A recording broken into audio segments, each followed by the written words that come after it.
नमस्कार, मी ज्ञानदा कदम. माझा कट्ट्यावरती आपल्या सर्वांचं स्वागत. Majha Katta presented by Quick Heal, powered by Green Harvest, Bank of Maharashtra, Chandukaka Saraf and sons private limited, Chitale flavoured milk, Sudhir Mandke light house, Sakote bakery and namkeen आणि सोनाई पशु आहार. समाजसेवा आणि समाज सुधारणा आयुष्याचा श्वास आणि ध्यास मानलेले पन्नालाल सुराणा आजचे आपले कट्ट्याचे पाहुणे आहेत. नुकताच त्यांचा 90वा वाढदिवस त्यांनी साजरा केला आहे आणि या 90 वर्षांमध्ये 7 दशकांपेक्षा अधिक काळ ते आपल्या देशाच्या सामाजिक आणि राजकीय स्थित्यंतराचे साक्षीदार राहिले आहेत. अगदी तरुण वयामध्येच त्यांनी आपल्या सामाजिक वाटचालीला सुरुवात केली.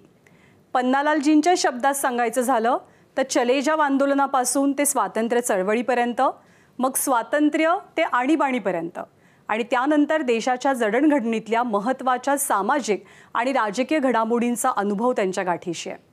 लहानपणापासूनच सेवादलाचे संस्कार झालेला पन्नालालजींचा आजवरचा प्रवास हा समाजवादी विचारांनी प्रेरित आहे आणि भारलेला आहे. जुना समाजवादी पक्ष, जनता पक्ष, अनेक पुरोगामी संघटना आणि जन आंदोलनं यांच्या उभारणीमध्ये त्यांचा खूप मोलाचा सहभाग राहिला आहे. पन्नालालजींचं सामाजिक कामसुद्धा प्रचंड आहे. मराठवाड्यामधल्या भूकंपात सर्वस्व गमावलेल्यांसाठी त्यांनी सुरू केलेल्या आपलं घरमधनं अनेक मुलामुलींची आयुष्य आज घडली आहेत. भूमिहीन शेतकऱ्यांना जमिनी मिळवून देण्यासाठी त्यांनी मोठा संघर्ष केला आहे. समाजकारण आणि राजकारणामध्ये गुंतलेल्या व्यक्तीमध्ये एक उत्तम लेखकसुद्धा दडलेला आहे. ज्ञानबाचं अर्थकारण हे त्यांचं पुस्तक अनेकांसाठी अनेक अर्थांनी दिशादर्शक आहे. आज कट्ट्यावरती आपण त्यांचा आजवरचा प्रवास उलगडणार आहोत. समाजवादासाठी पायपीट करताना त्यांना नेमके काय काय अनुभव आलेत याबद्दलही बोलणार आहोत आणि देशातल्या सध्या घडणाऱ्या घडामोडी याबद्दल संवाद साधणार आहोत. पन्नालालजी नमस्कार, आपलं मनापासून स्वागत आहे. भाऊ, तुमचं वय 90 आहे ते तुम्ही सांगता म्हणून, कारण कोणत्याही तरुणाला लाजवेल असं तुमची पायपीट, तुमचं फिरणं, तुमचं भाषणं देणं आणि ज्या विचारांनी तुमची घडण झालेली आहे त्याच्यासाठी काम करणं काही थांबलेलं नाही आहे. खरं तर या सगळ्या म्हणजे तुमच्याकडं अनुभवाची इतकी प्रचंड मोठी आता शिदोरी काय म्हणू आपण त्याला, गाठोडं आहे की काय काय बोलावं असा खरं तर माझ्या मनात प्रश्न आहे. पण आपण सुरुवात आत्ता जे काही आपल्या अवतीभोवती दिसतंय तर ज्या विचारांनी तुम्ही स्वातंत्र्याच्या आंदोलनामध्ये नंतर समाजवादाचा झेंडा खांद्यावर घेऊन काम करायला सुरुवात केली होती, आता तुम्हाला ह्या सगळ्या आत्ताच्या स्थितीकडे बघून काय वाटतं, हा खरं तर माझा पहिला प्रश्न आहे. असं आहे, आजच्या परिस्थितीमध्ये 2-3 गोष्टी झालेल्या दिसतात आपल्याला. एक, सोव्हिएट युनियनच्या विघटनानंतर एंड ऑफ आयडिओलॉजी, जगभर असं एक वातावरण निर्माण करण्यात आलं की आता विचारसरणीचा काही उपयोग नाही आहे, निरर्थक आहे सगळं आणि चालत राहतं, जग चालत राहतं. पण जगामध्ये जे काही अन्याय चालत आहेत आणि विषमता आहे आणि त्याच्यामुळं ज्यांचं जीवन अतिशय खडतर होतं आहे त्यांना सुखाचे 4 दिवस पाहायला मिळावेत यासाठी विचारसरणीच्या आधारेच प्रयत्न करावे लागतात. आणि ही भूमिका जी अगदी माझ्या वयाच्या 9व्या वर्षापासून राष्ट्रसेवा दलात काम करायला सुरुवात केल्यापासून ही जी आमच्यासारख्यांची भूमिका बनली आहे ती आजही कायम आहे. चढ उतार समाज जीवनात होत असतात, खूप चढ उतार होतात.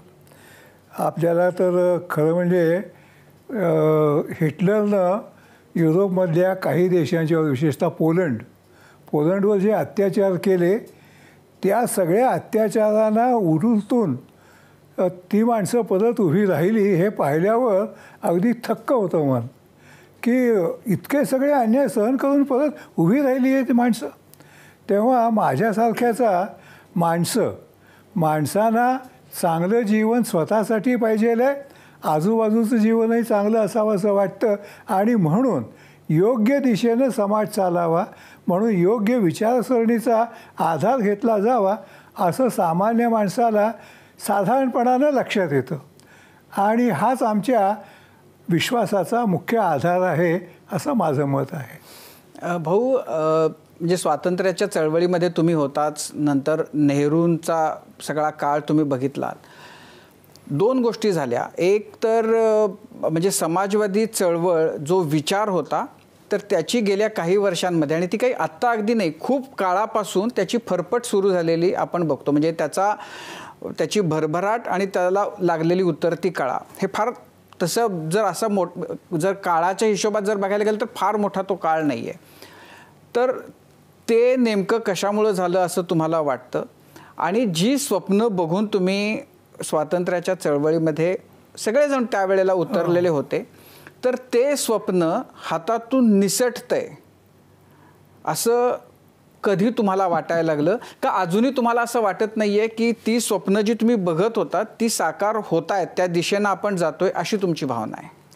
स्वप्न साकार होत आहेत इतकं धाडसी विधान काही मी करणार नाही, पण समाजाला, मगाशी मी म्हणालो त्याप्रमाणे समाजाला, अगदी सामान्य माणसाला सुद्धा चांगुलपणाचं एक आकर्षण आहे.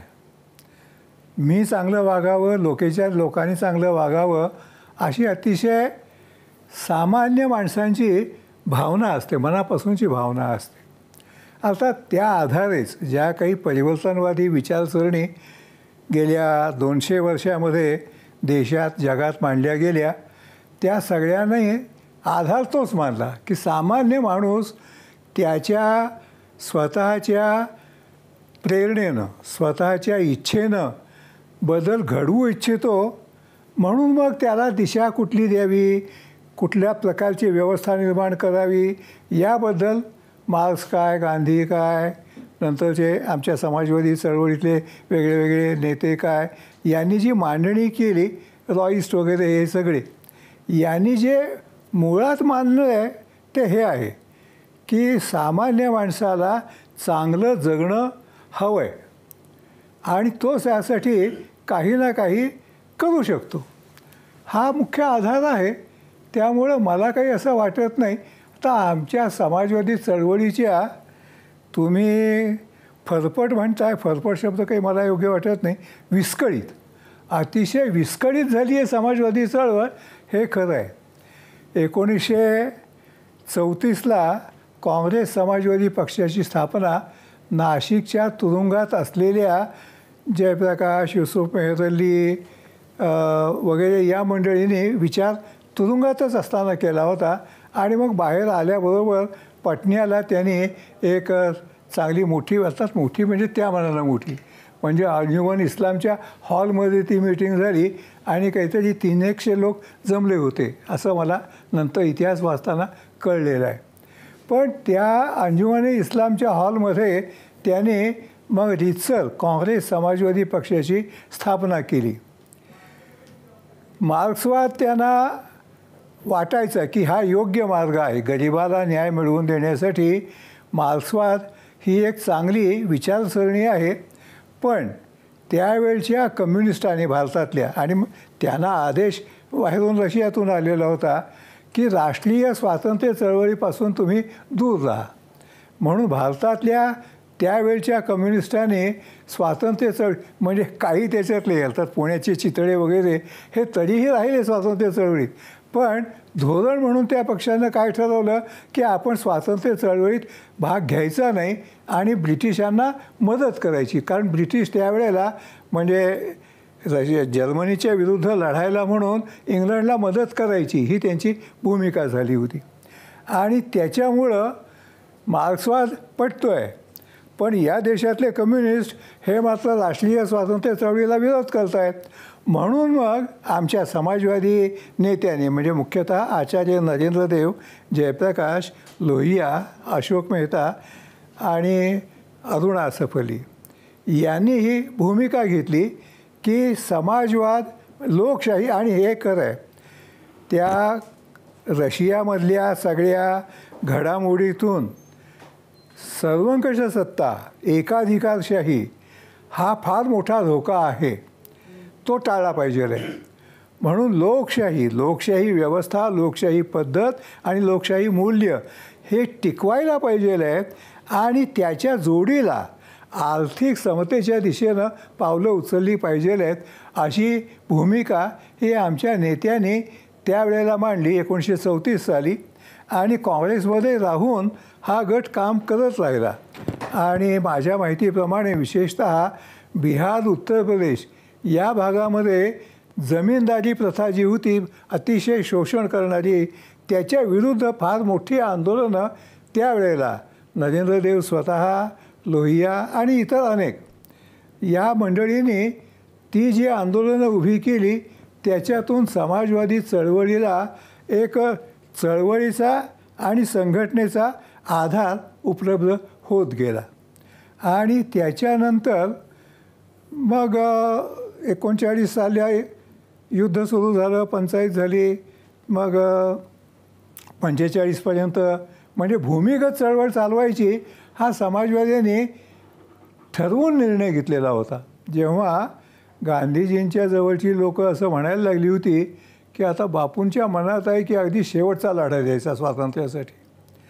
मग आता शेवटचा लढा द्यायचा तर त्याची संघटना पाळावी लागेल, बांधावी लागेल. आणि नुसतं चळवळीचं आवाहन केलं म्हणजे आपली जबाबदारी संपली असं मानून चालणार नाही. म्हणून विशेषतः महाराष्ट्रातले शिरूभाऊ लिमये हे त्याच्यात जास्त पुढाकार त्यांनी घेतलेला होता. आणि अर्थातच रामानंदन बिहारमधले या दोघा तिघांनी मिळून भूमिगत चळवळ कशी चालवायची याचा बराच विचार 8 ऑगस्ट 1942च्या आधीच करून ठेवलेला होता. म्हणून 8 ऑगस्टला मुंबईच्या गोवालिया टँकवर जेव्हा चले जावचा ठराव गांधींच्या आग्रहानं पास झाला, आग्रहानं म्हणण्यापेक्षा त्यांच्या प्रतिपादनामुळं त्या पद्धतीचा ठराव पास झाला आणि रात्रीचं सरकारनं सगळ्या पुढाऱ्यांना अटक केली. पण मग काय होणार तर या समाजवादी लोकांनी भूमिगत चळवळीसाठी जी किमान यंत्रणा उभी केलेली होती त्याच्या आधारे जवळपास 1.5 वर्ष ही चळवळ चालू राहिली, भूमिगत चळवळ. आणि जसं आपल्याकडे महाराष्ट्रात साताऱ्याला प्रतिसरकार नाना पाटील हेही समाजवादीच होते त्यावेळेला.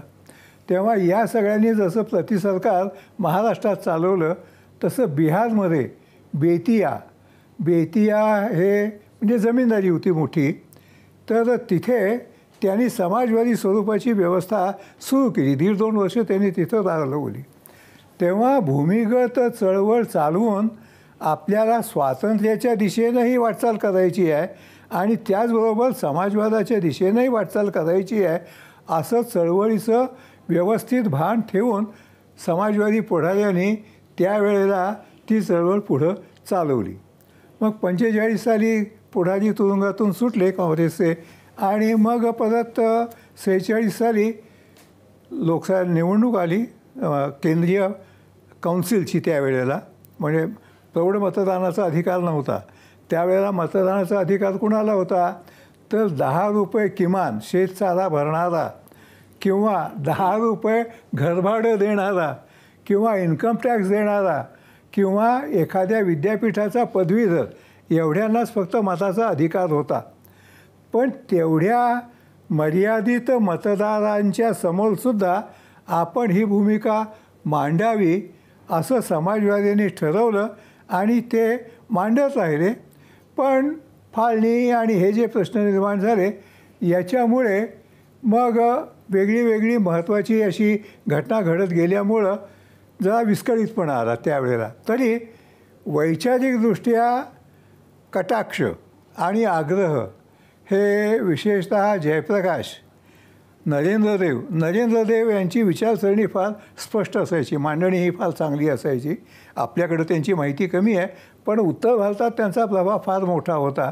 आणि लोहिया त्यावेळेला फार ज्युनियर होते पण लोहियांच्यामधला जो स्पार्क होता त्याच्यामुळे अर्थातच JP आणि नरेंद्रदेव हे त्यांना आपल्या बरोबरीचे मानायचे आणि त्यांनी ती चळवळ आपल्याला समाजवादाच्या दिशेनं न्यायची आहे भारतीय संदर्भात. आणि भारतीय संदर्भ म्हणताना इथली सामाजिक परिस्थिती, तेव्हा आपल्याकडे समतेला सगळ्यात मोठा अडथळा कुठला आहे तर जातीवर झालेली रचना आणि जातीची उतरंड, हा उच्च तो कनिष्ठ, ही जी आपल्याकडली उतरंड आहे हिला धक्का दिल्याशिवाय, ही सगळी तळापासून उखडून काढल्याशिवाय या देशात समाजवाद आणणं शक्य नाही असा विचार हा लोहियांनी जास्त आग्रहानं मांडला. पण JP नरेंद्रदेव यांच्याही मनामध्ये ते होता. म्हणून लोकशाही समाजवाद आणि भारतीय संदर्भ अशा प्रकारची विचारसरणी आणि त्या दृष्टीनं पावलं उचलणं हे काम होत राहिलं. सार्वत्रिक निवडणुकीत काय करायचं, तर त्यावेळच्या समाजवादी पुढाऱ्यांनी असं वाटलं, हाइंडसाईटचा फायदा घेऊन आपल्याला असं म्हणता येतं की ते जरा जास्त स्वप्नाळू परिस्थितीत होते. म्हणजे आपण एवढी भूमिगत चळवळ चालवली, देशाला स्वातंत्र्याच्या दिशेनं नेलं, समाजवादाच्या दिशेनं नेलं, आणि म्हणून आपण म्हटलं की लोक आपल्याला मतं देतील असं त्यांना वाटलं. पण ज्या पहिल्या 1951च्या सार्वत्रिक निवडणुका झाल्या, 52च्या, त्यावेळेला काँग्रेसच्या बाहेर पडून त्याने स्वतंत्रपणानं समाजवादी पक्ष चालवायचा प्रयत्न केला. आणि अर्थात त्यावेळेला मतभेद होते. म्हणजे लोहियांनी नंतर आम्हाला एका छोट्या बैठकीत सांगितलं की आपण मोजक्या ठिकाणी, साधारणपणे केरळ, नंतर त्यावेळचा पंजाब, अशा 3-4 राज्यांच्यामध्ये आपण जास्तीत जास्त ताकद लावू, म्हणजे मग कुठंतरी आपलं सरकार येईल. लोहियांनी हे मांडलं. पण अशोक मेहतांची भूमिका काय होती की नाही, सगळीकडे आपली चळवळ ही देशव्यापी होती, म्हणून सगळ्या देशभर आपण उमेदवार उभे केले पाहिजे आहेत, म्हणून सगळीकडे त्यांनी उमेदवार उभे केले. आणि मग त्याचा परिणाम असा झाला की काँग्रेसचा जो प्रभाव होता तो विलक्षणच होता. परंपरा होती ना सगळी काँग्रेसच्या मागं, आणि त्याच्यामुळं ग्रामीण भागात विशेषतः काँग्रेसची मुळं इतकी रुजलेली होती की हे समाजवादी काम चांगलं केलं, चांगली पोरं आहेत, पण म्हणून काय झालं, यांनी जरा थांबावं ना असं लोकांनी मानलं. आणि म्हणून समाजवादी उमेदवारांचा सगळीकडे पराभव झाला. म्हणजे आमच्यापेक्षा कम्युनिस्टांना जास्त जागा मिळाल्या, मतंही जास्त मिळाली, आणि आम्ही 3ऱ्या नंबरला गेलो देशाच्या पातळीवर.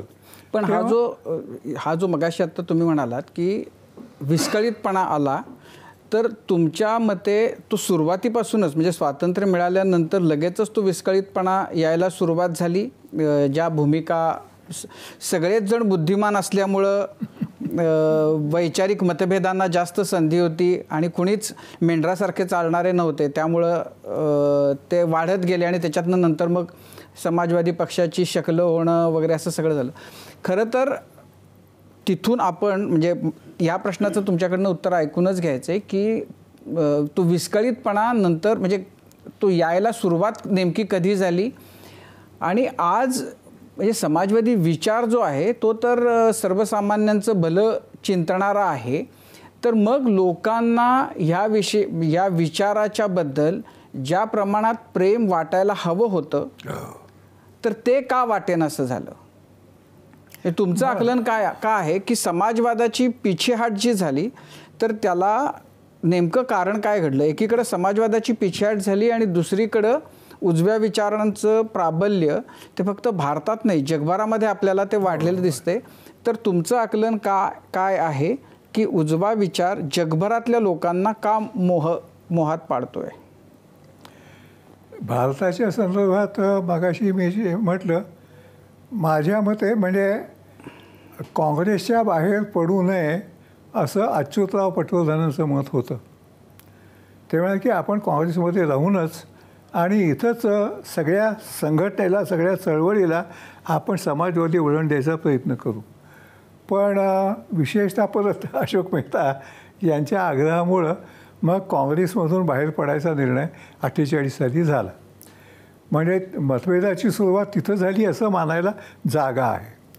पण जो काही उरलेला सगळा समाजवादी पक्ष होता त्याच्यात 52च्या निवडणुकीत बसलेला फटका, त्याचा खरा सगळ्यात जास्त परिणाम झाला. आणि काही माणसं तर निष्क्रियच झाली आणि काही माणसं मग आता तुम्ही म्हणाला तसं जरा सगळेच जास्त बुद्धिवंत, त्याच्यामुळं वैयक्तिक आग्रह हे वैचारिक मतभेदापेक्षा जास्त महत्त्वाचं आहे असं या काही पुढाऱ्यांनी मानलं. हे माझ्यासारख्यांना बाबांनी आम्ही लिहूनही ठेवलं आहे, मांडलंही अनेक ठिकाणी, समाजवादी पक्षाच्या बैठकातूनही आम्ही मांडले. म्हणून मला इथं बोलायलाही काही अडचण वाटत नाही आहे की हे खरं आहे की त्यावेळच्या आणि पुढाऱ्यांच्यामध्ये काही वैगुण्य राहणं, काही दोष राहणं, इट इज व्हेरी ह्युमन. म्हणजे त्याच्यात काही आश्चर्य करण्यासारखं नाही आहे. हो तर बाबा माणसं एका बाजूला फार मोठेपणे असतो, फार धडाडी असते, आणि दुसऱ्या बाजूला असं काहीतरी लहान लहान गोष्टीत माणसं अडकूनही पडलेली असतात. असं झालं आणि त्याच्यामुळे पण 52च्या नंतर सगळ्यात जास्त परिणाम झाला तो जयप्रकाशनी पक्ष सोडल्यामुळे. आता जयप्रकाशनी पक्ष सोडला त्याचंही कारण निवडणुकीतला पराभव हेच होतं. पण ते काय म्हणायला लागले होते की आता आपल्याला युरोपातल्या पद्धतीची पक्ष मांडणी वगैरे या मार्गानं नाही जाऊन चालणार, जरा वेगळा विचार केला पाहिजे आहे. आपण पॉज घेऊया, आपण जरा थांबूया आणि आपल्याला तळागाळापर्यंत कसं जाता येईल ही आपली भूमिका असावी. पण या दोन विशेषतः पुरुषोत्तम त्रिकमदास त्यावेळेला फार आग्रही होते असं मला नंतर एकानं सांगितलं, आणि अशोक मेहता. पण म्हणजे उत्तर भारतातले लोक म्हणतात की तुमच्या मुंबईच्या लोकांनी सगळी घाण केली. कारण नरेंद्र देव उत्तर प्रदेश, लोहिया उत्तर प्रदेश बिहार या भागात त्यांचा प्रभाव, आणि त्यांनी ती चळवळ विशेषतः जमीनदारी विरुद्ध काष्टकारांची चळवळ ही त्यांनी तिकडे खेड्यापाड्यातून उभी केलेली असल्यामुळं त्यांना असं वाटत होतं की बुवा आपला तो खरा बेस आहे. कामगार संघटना एक समाजवाद्यांनी पाळलं होतं, विशेषतः मुंबईमध्ये सुद्धा. जेव्हा म्हणजे आता मृणालताई वगैरेने आम्हाला सांगितलं की जेव्हा त्या लोकांनी ठरवलं की आपण समाजवादी पक्षाचं काम करायचं, तेव्हा लोहिया आलेले होते. तर लोहियाने त्यांना पहिली गोष्ट अशी सांगितली, कामगार संघटना बांधणं समाजवादी पक्ष आपलं पहिलं कर्तव्य मानतो, पण तुम्ही ते मानू नका. कम्युनिस्ट आहात का आहेत या क्षेत्रामध्ये, आणि उगीचच तुम्ही त्यांच्याशी स्पर्धा करायची, भांडणं करायची याच्यात पडू नका. तुम्ही नागरी प्रश्न हे महत्त्वाचे म्हणा. म्हणून मृणालताईने जे पाणीवालीपर्यंत प्रवास केला त्याचं तिथं बीज पडलेलं दिसतं आहे. तर असे विचार हे येत होते. पण मग लोहियांचाही काही बाबतीतला आग्रहीपणा, आडमुठेपणा म्हणा, मधुलिमाईंचा आग्रहीपणा, आणि याच्यामुळं 56 साली परत ती मंडळी बाहेर गेली. त्यांनी सोशलिस्ट पार्टी काढली. उलट या बाकीच्या मंडळींनी प्रजा समाजवादी पक्ष म्हणजे कृपालानींचा कृष्णक मजदूर प्रजा पार्टी आणि समाजवादी पार्टी यांचं एकत्रीकरण करून प्रजा समाजवादी पक्ष या नावानं सुरू केलं होतं. मग पुढे 1965 साली या दोन पक्षांचं एकीकरण झालं.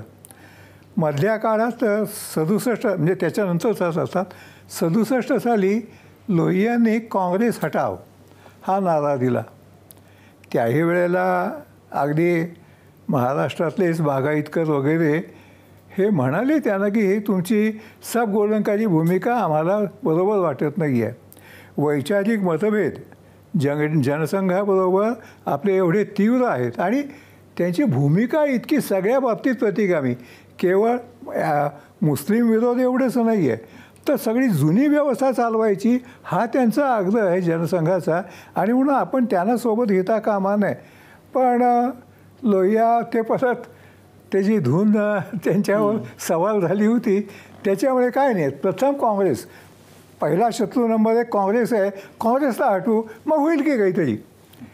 नंतर रचना कशी करायची याचा पुरेसा शांतपणानं दूरदृष्टीनं विचार न करणं हा एक मोठा दोष या काही त्यावेळच्या इतक्या मान्यवर समाजवादी पुढाऱ्यांच्यात राहिला होता, असं आज with the help of hindsight असं आपल्याला म्हणू शकतो.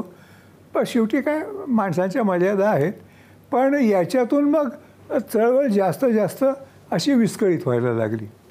अर्थात तरी परत म्हणजे ते सगळं झालं. मग 75 साली इंदिराजींनी आणीबाणी आणली. आणीबाणीच्या विरोधात मोठा लढा हा जयप्रकाश यांच्या नेतृत्वाखालीच उभा राहिला आणि समाजवादी पक्ष त्या पूर्णतया त्याच्यात उतरला होता. विशेषतः जॉर्ज मधू वगैरे हे सगळे होते याच्यामुळे. आणि परत जयप्रकाशांनीच हे मांडलं की आता निवडणुका होणार, केव्हा ना केव्हा इंदिराबाईला निवडणुका घ्याव्या लागणार, कारण बाहेरच्या देशांचं त्यांच्यावर दडपण होतं. तुम्ही स्वतःला लोकशाहीवादी म्हणवता, मग निवडणुका काय घेत नाही, आणि याला उत्तर देणं अवघड होत होतं. म्हणून मग निवडणुका जर होणारच असतील तर त्या निवडणुकीत आपण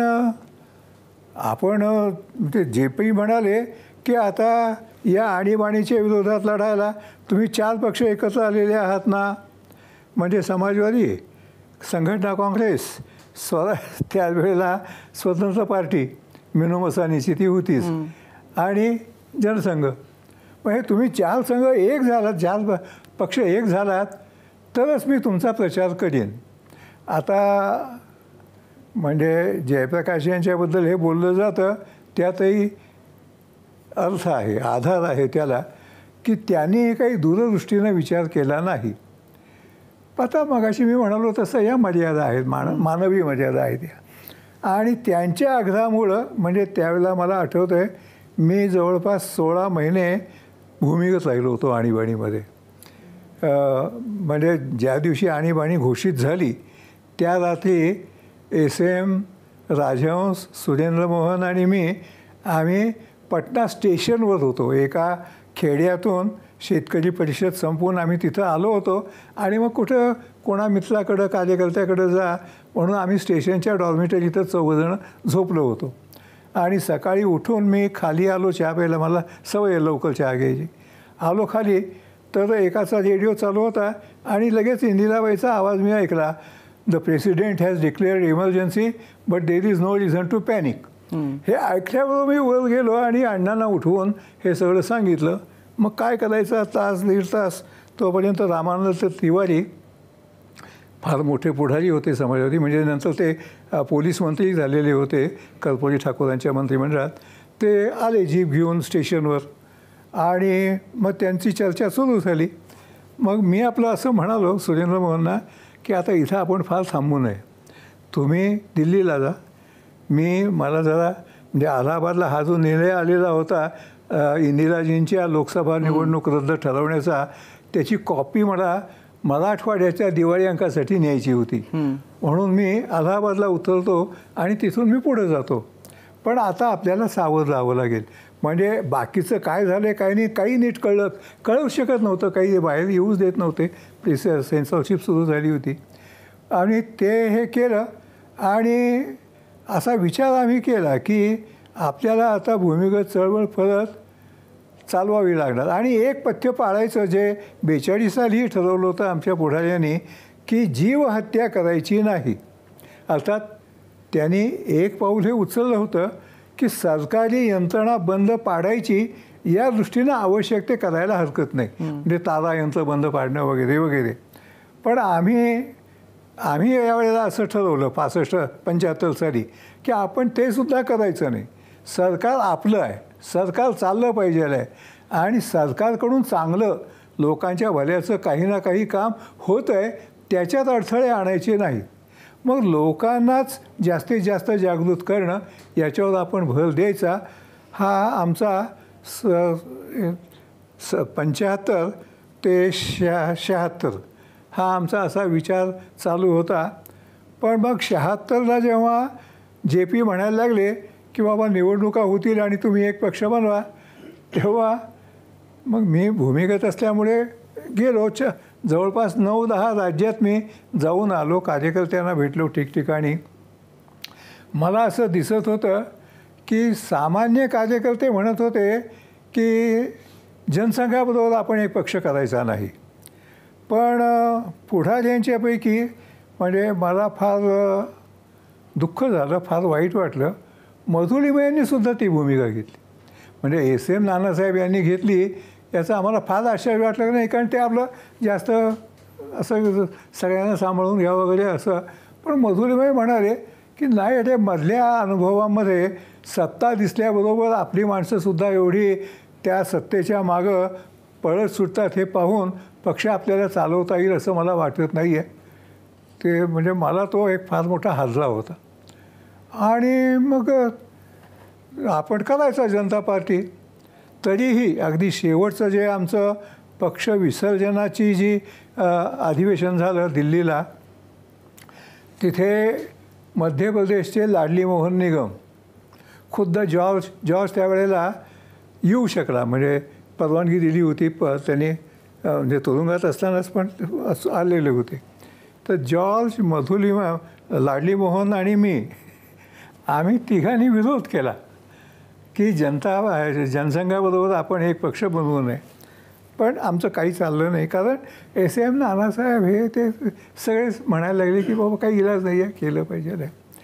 आणि जनता पार्टीत गेल्यामुळे मग इतक्या भिन्न विचारसरणीची माणसं, त्याच्यामुळे समाजवादी पद्धतीनं काम करणं हे जवळपास अशक्य होऊन बसलं. म्हणजे काही जण आम्हाला म्हणतात की तुम्हाला तुमचं काम करत राहायला काय अडचण होती, पण तसं नाही आहे. आम्ही काही कार्यक्रम ठरवला या प्रकारचा, तर पक्षाचे बाकीचे लोक म्हणायचे नाही करायचा तो, म्हणजे कारण ते त्यांच्या वेगळ्या पार्श्वभूमीतून ते आलेले होते ना, त्यामुळे त्यांना वाटायचं की हे तुम्ही उदाहरणार्थ एखादा असं कुठलं सांगता येईल? त्यावेळेला आम्ही म्हणजे महागाई आणि भ्रष्टाचार याविरुद्ध महाराष्ट्रात आम्ही एक कृती समिती केलेली होती. तर त्यावेळेला कम्युनिस्ट आम्हाला सोबत आम्ही घेतलेलो होतो.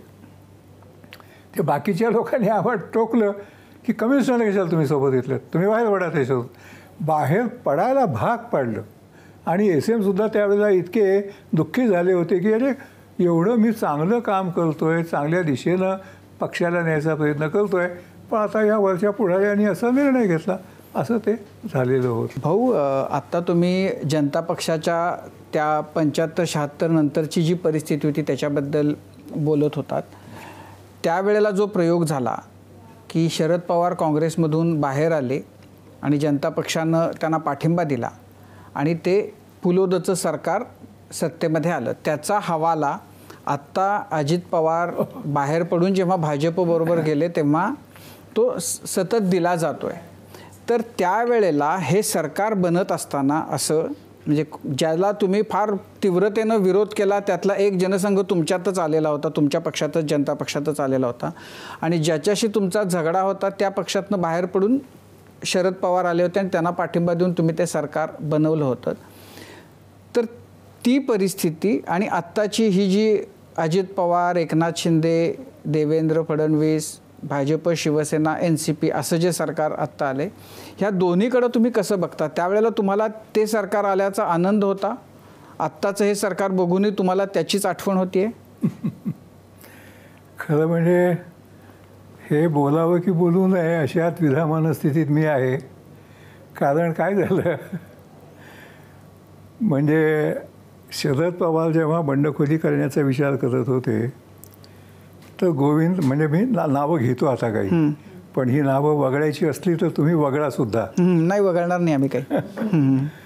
गोविंद तळवलकर यांच्याकडे शरद पवारांचा निरोप गेला की जरा बघा SMशी आणि बापू काळदासेंशी बोला तुम्ही.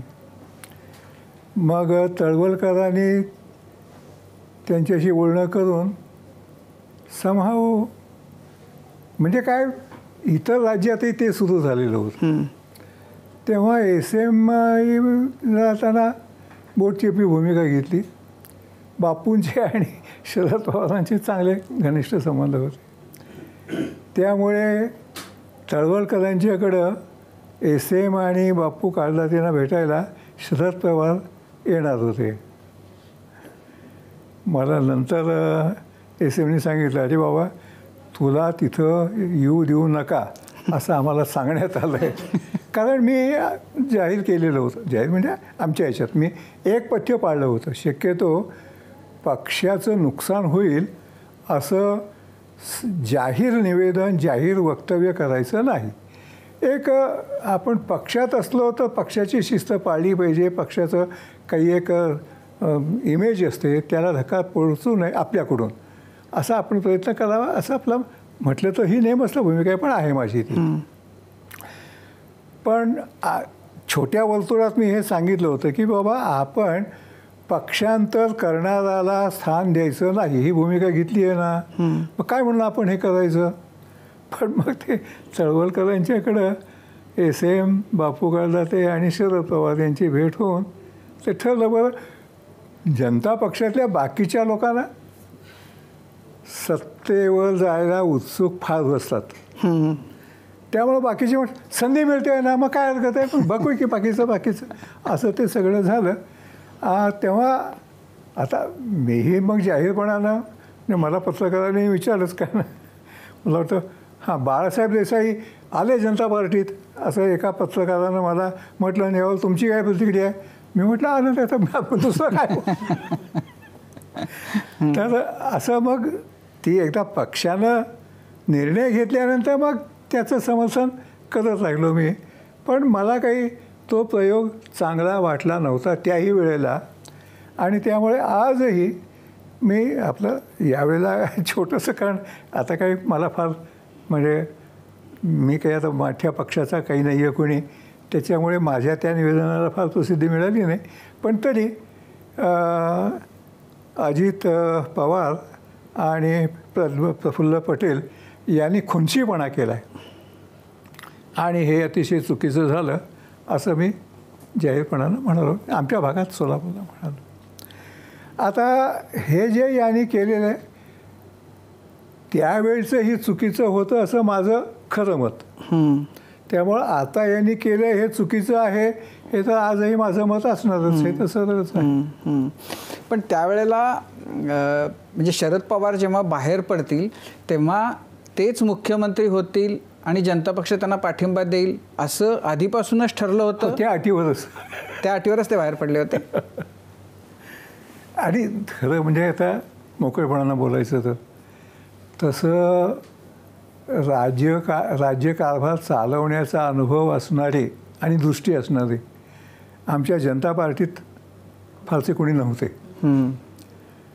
तेव्हा म्हणजे आमच्या या माणसाबद्दल मी आग्रह धरतो असं म्हणण्यासारखं SMची स्थिती नव्हती. त्यामुळे ठीक आहे बाबा, बस ते थोडंसं कौटुंबिक स्वरूपाचं, अरे हा तो शरदही म्हणायचा की SM पितृसोल्ली आहेत वगैरे वगैरे, तर मग आपलाच पोरगा आहे वगैरे, या पातळीवर ते झालं. हे खरं आहे. शरद पवारांची त्यावेळेसची जी कुवत होती, राजकीय कुवत, ती एवढे आमदार घेऊन जाण्याची त्यांची कुवत नव्हती असं माझं आणखीनही ठाम मत आहे. पण त्यावेळेस कुणाचा तरी त्यांना आशीर्वाद असला पाहिजे मोठ्या नेत्यांचा. आणि त्या संदर्भात आपण सांगितलं की गोविंद तळवलकरांच्या घरीच बैठक झाली होती. मग गोविंद तळवलकरांच्या घरी बैठक झाल्यानंतर SM जोशी होते, शरद पवार होते, बापूजी काळदाते होते. आता याच्यामध्ये त्याच्यानंतर त्यांनी गोविंद तळवलकरांनी जो आग्रहलेख लिहिला महाराष्ट्र टाइम्समध्ये, हे राज्य व्हावं ही स्त्रीची इच्छा. आता हे राज्य व्हावं ही स्त्रीची इच्छा आहे, ह्याच्यात स्त्री कोण? मोरारजी देसाई, यशवंतराव चव्हाण की SM जोशी? नाही म्हणजे यशवंतरावांनी नंतर आशीर्वाद दिला शरद पवारला, पण आधी तेही म्हणत होते की असं काही तू करू नकोस. आणि SMने मान्य केलं हे तर मी सांगितलंच आहे. SMने मान्य केलं कारण जनता पार्टीजवळ मुख्यमंत्रीपद पेलू शकेल त्या स्थितीत असा दुसरा माणूस कोणी नव्हता. आणि म्हणून बाबा ठीक आहे, शरद पवार आहे तर शरद पवार, आपण त्याला मुख्यमंत्री करावं असं SMना वाटलं. एक गोष्ट आणखीनही महत्त्वाची आहे त्याच्यामध्ये की शरद पवारांचं वय आणि अनुभव लक्षात घेता त्यावेळेस इतक्या अनुभवी माणसं होती त्यावेळेस विधानमंडळात. शेतकरी कामगार पक्षाचे ND पाटील होते, गणपतराव होते, तुमचे उत्तमराव पाटील होते, तुमचे आशू आडवणे होते जनसंघाचे. एवढे अनुभवी माणसं असताना त्यांना न देता 35 माणसं बरोबर घेऊन येणाऱ्या माणसाच्या ऐवजी 98 माणसाच्या याच्यावर अन्याय केला असं वाटत नाही तुम्हाला? अन्याय म्हणणं काही बरोबर. एक काय आहे, सत्ता येते तर त्यासाठी काही अटी मान्य करायच्या असल्या तर कराव्यात अशी मानसिकता नुसत्या महाराष्ट्रापुरती नाही हो. उत्तर प्रदेश, बिहार, तिथं जे काही चाललेलं होतं, मध्य प्रदेश, तिथं जर ते सगळं करतायत तर आता काय बाबा नाईलाजानं महाराष्ट्रात आपल्याला ते करावं लागणार. असं म्हणजे असं होऊ नये पण करावं लागणार SM सारख्यांना वाटत होतं. आणि बाकीची तर माणसं सत्तेत जायला उत्सुकच होती, त्याच्यामुळं त्यांचं दडपण जास्त आलं. तुम्हाला जर समजा त्या मंत्रिमंडळात सामील करून घेतलं असतं तरी तुमची आज प्रतिक्रिया काय असली असती? नाही, मी काही गेलो नसतो. म्हणजे आधी जनता पार्टी केंद्रात सत्तेवर होती आणि मग ते मला मग मध्य प्रदेशचं वगैरे राज्यपालपद वगैरे असं काहीतरी आलं होतं. पण मी म्हटलं नाही, म्हणजे लोकांच्यात राहून संघटना बांधणीचं काम करणं चळवळ, पण चळवळीपेक्षाही संघटना बांधणी अधिक महत्त्वाची असं माझं मत आहे आणि माझ्या परीने मी तसा प्रयत्न करत आलो. आणि योगायोगानं मग SMI म्हणाली होती की अरे सेवादल आता वाढायची फार गरज आहे, कारण शिवसेना नामुकन तमुकन. म्हणजे आमच्या वेळेला म्हणजे 42 साली जे वातावरण होतं स्वातंत्र्य चळवळीचं, त्याचा आम्हाला इतका मोठा फायदा मिळत होता सेवादल उभं करायला. आणि आता तर प्रवृत्ती सगळी पुरवठ झालेली आहे. तुमची आव्हानं वाढली, पण आव्हानं घ्या ना तुम्ही अंगावर आणि उभे राहा, असं SMI. आणि त्यांचं ते अगदी शेवटचं वर्ष होतं. त्यामुळे मग मी त्यांना शब्द दिला होता, म्हणून मी म्हटलं मी आता दुसरं कुठलं स्वीकारणार नाही. पण तुम्हाला आत्ता त्याचं शल्य जाणवतंय की तेव्हा राज्यपालपद नाही घेतलं? हा, त्याही वेळेला पसंत नव्हतं ना, आत्ताही पसंत नाही, सरळच आहे. पण हे तुम्हाला राज्यपालपद म्हणजे VP सिंगांच्या काळात का चंद्रशेखरांच्या काळात? VP सिंगच्या काळात. VP सिंगांच्या काळात. पण म्हणजे फक्तच म्हणजे सेवा दलाचं काम करायचं म्हणून तुम्ही राज्यपालपद नाकारलं? हो, आणि नाही, आणखी एक जबाबदारी होती माझ्यावर. अनंतराव भालेरावांची प्रकृती बरी नव्हती म्हणून मराठवाड्याचा संपादक, म्हणजे 86 साली त्या दोन्ही जबाबदाऱ्या मला घ्याव्या लागल्या, सेवादलाचं अध्यक्षपद आणि मराठवाड्याचं संपादकपद.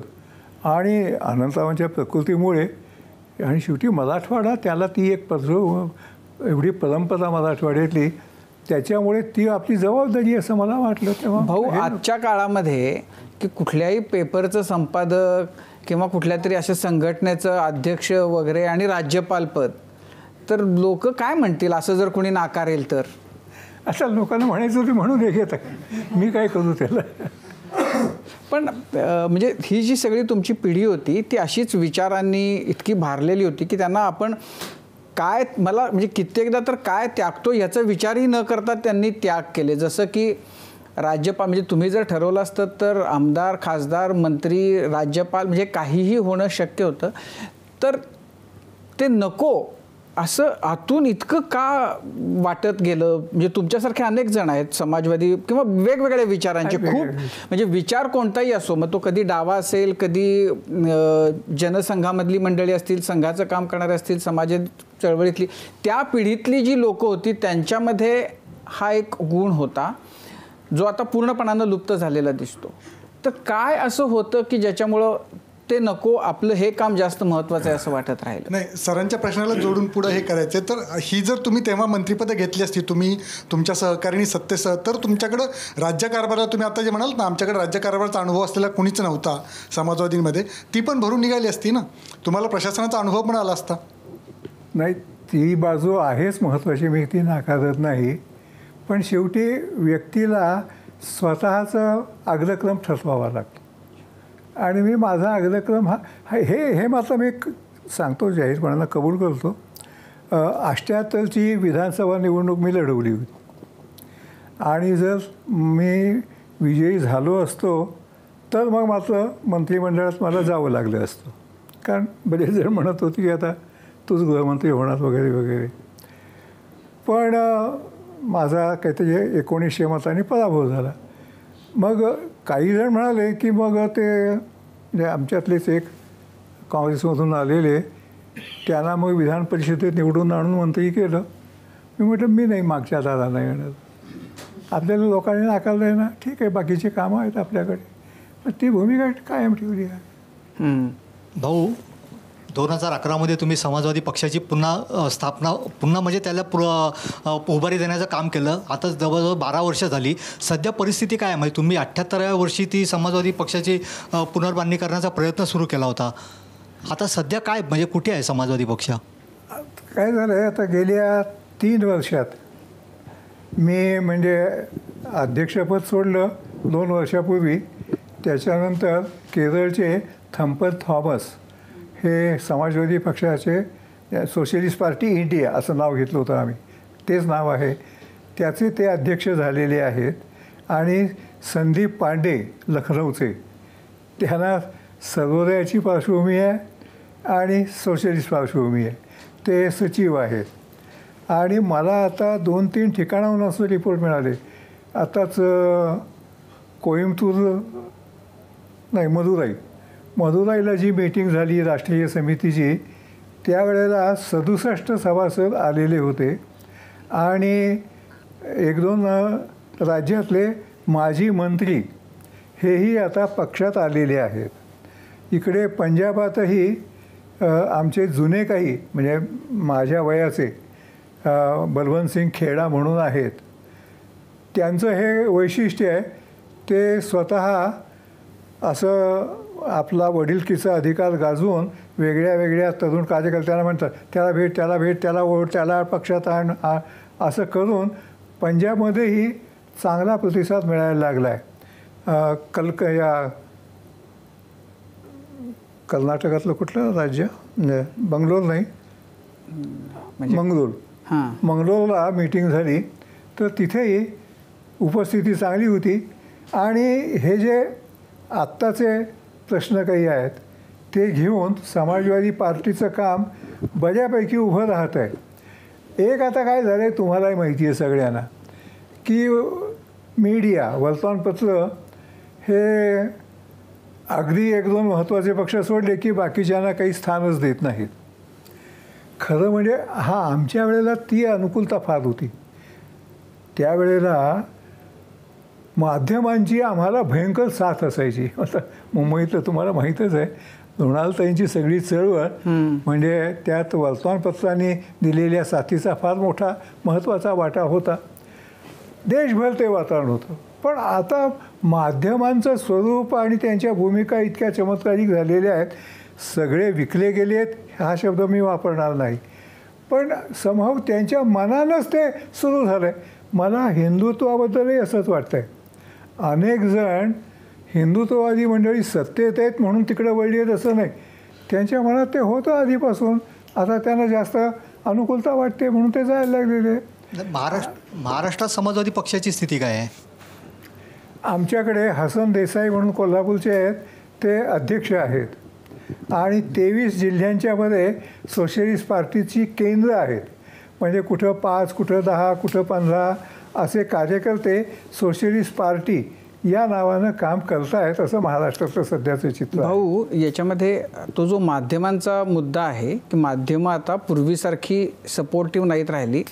पण आपण असंही बघतोय ना की केजरीवाल किंवा अण्णा हजारेंचं आंदोलन उभं राहिलं, त्याला माध्यमांनी सपोर्ट केला.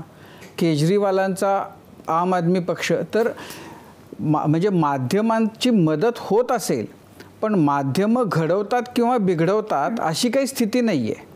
म्हणजे समाजवादी चळवळीमध्ये असं जर काही घडलं असतं किंवा घडत असतं किंवा जर घडवणारे कोणी असते तर कदाचित माध्यमांची मजबुरीच झाली असती त्याला दाखवा. कारण जर त्याचा म्हणजे लोकांमध्ये तसा सपोर्ट दिसतोय, तसं वातावरण बनतं आहे, जे केजरीवालांच्या बाबतीमध्ये आपण बघतोय. केजरीवालांना माध्यमं काही फार अनुकूल आहेत अशी काही स्थिती नाही आहे, पण तरीही त्यांनी दिल्ली जिंकली, त्यांनी पंजाब जिंकून दाखवला. तर त्यामुळं ती क्रिएटिव्हिटी, ती कर्तबगारी दाखवण्यामध्ये एकूणच समाजवादी विचारांमध्ये काम किंवा त्या विचारांचा झेंडा ज्यांनी खांद्यावर घेतला आहे ते त्याच्या बाबतीतही कमी पडतायत. असं कमी पडतायत हा शब्द एकदम बरोबर आहे, तो आता मला मान्यच आहे. काय असतं, जिनियसेस आर रिअर ऑलवेज. म्हणजे पक्षामध्ये अत्यंत प्रतिभाशाली नेतृत्व मिळालं तर मिळालं, नाही तर त्याला काही म्हणजे इलाज नसतो असा. आता सगळा पडता काळ समाजवादी चळवळीच्या दृष्टीनं असल्यामुळं आता तशी कोणी माणसं फार जवळ येणारही नाहीत आमच्या. पण मी अशी म्हणत होते त्याप्रमाणे अनेक ठिकाणचे तळातले कार्यकर्ते आणि नवे येत आहेत. मला अशी आणखी एक माझा उदाहरण सांगायचा राहिला. समाजवादी चळवळीनं ज्या 2-3 महत्त्वाच्या गोष्टी मानल्या, स्त्री पुरुष समता, नर नारी समता, आता आपण असं पाहतो की इतक्या वेगळ्या वेगळ्या संघटना त्यावर खूप चांगलं काम करत आहेत. मला असं वाटतं की ते चांगलं काम करत आहेत. मग म्हणजे एक कलमी चळवळ आणि एक कलमी कार्यक्रम असं त्याला स्वरूप यायला लागलं. मग या चळवळीकडे जायची काय गरज आहे? आपण आपलं एक कलमी कार्यक्रम चालवूया असंही वाढलेलं आहे. आम्हाला जे वाटत होतं की समाजवादी ही सर्व संग्राहक सर्वव्यापी अशी चळवळ व्हावी, त्याऐवजी त्याच्यातला एक मुद्दा घ्यायचा, तो जसं शेतमालाला किफायतशीर भाव मिळाला पाहिजे. शरद जोशींनी शेतकरी संघटना काढली आणि मग आमच्याकडं त्या प्रश्नावर लोक येईनाशी झाली, त्यांच्या मागे गेले. पण तो प्रश्न रसायला लागला ना. म्हणजे समाजवादी धोरण आणि समाजवादी संघटन याच्यात आपल्याला हा भेद करावा लागेल. समाजवादी धोरणं पुढे गेली आहेत की नाहीत, तर आपल्याला हे मान्यच करावं लागेल की समाजवादी धोरणं वेगळ्या वेगळ्या संघटनांच्या पक्षांच्यामुळं पुढं चालली आहेत. नाही म्हटलं तरी आता म्हणजे 1969 साली आम्ही गांधीजींच्या जन्मशताब्दीनिमित्त समता मोर्चा काढला होता. औरंगाबाद ते मुंबई पायी आणि कोल्हापूर ते मुंबई सायकल मोर्चा. आणि त्यावेळेला सहकारी संस्थांच्या संचालक मंडळावर किमान 2 जागा राखीव दलितांच्यासाठी ठेवाव्यात ही मागणी त्यावेळेला आम्ही खूप हट्टानं ती घातली. तर लोकांनी आमची चेष्टाच केली होती त्यावेळेला. वर्तमानपत्रांनी फारसं त्याला महत्त्व दिलं नाही. पण आता आपण पाहतो की ते ॲक्सेप्ट झालं आहे, ते आम्हाला द्यायला लागलेलं आहे. आता आमच्यामुळं झालं असं मी म्हणत नाही.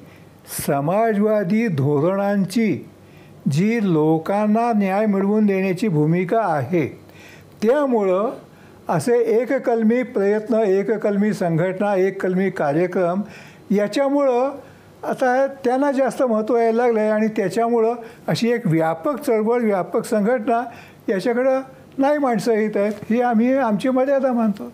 भाऊ, तुम्ही सुरुवातीला बोलताना नानासाहेब, एक प्रश्न असा आहे की 1925 साली राष्ट्रीय स्वयंसेवक संघाची स्थापना झाली. 34 साली आपण आत्ताच सांगितलं की तुरुंगामध्ये हा समाजवादी विचाराचा आपण निर्णय घेतला आणि त्याप्रमाणे देशात समाजवादी विचाराचा प्रसार व्हावा या दृष्टीनं आपण प्रयत्न करायचं ठरवलं. त्याच्यानंतर जवळपास 9 वर्षांनी राष्ट्रसेवा दलाची स्थापना झाली. आज परिस्थिती अशी आहे की राष्ट्रसेवा दलाचा जो विचार आहे तो सामाजिक समतेचा विचार आहे आणि समाजवादी अर्थकारणाचा तो विचार आहे, तो सर्वसमावेश विचार आहे. हा सर्व देशातल्या नागरिकांच्यासाठी, सर्व जाती धर्माच्या लोकांसाठी सर्वसमावेशक असा विचार असतानासुद्धा विशिष्ट वर्गासाठी असणारा हा जो विचार आहे राष्ट्रीय स्वयंसेवक संघाचा, आज तो देशभर पसरला आहे. आणि तुमची संघटना मात्र त्याची अवस्था काय आज आणि त्याचं भवितव्य काय? 2 मुद्दे आहेत. एक असं आहे की विशेषतः जनता पार्टीचं जे शेवटचं हे झालं सरकार, त्याच्यात भ्रष्टाचार वगैरे फार झाला. काँग्रेसवाल्यांचा जास्त झाला. काँग्रेसवाल्यांच्या भ्रष्टाचाराच्या विरुद्ध जी जनतेची प्रतिक्रिया झाली त्यावेळेला त्यांना तो संघटित पक्ष हा भाजप वाटला, म्हणून त्यांना यावेळेला निवडून दिलं असं मला वाटतं. आता तुम्ही दुबळे पडलात का?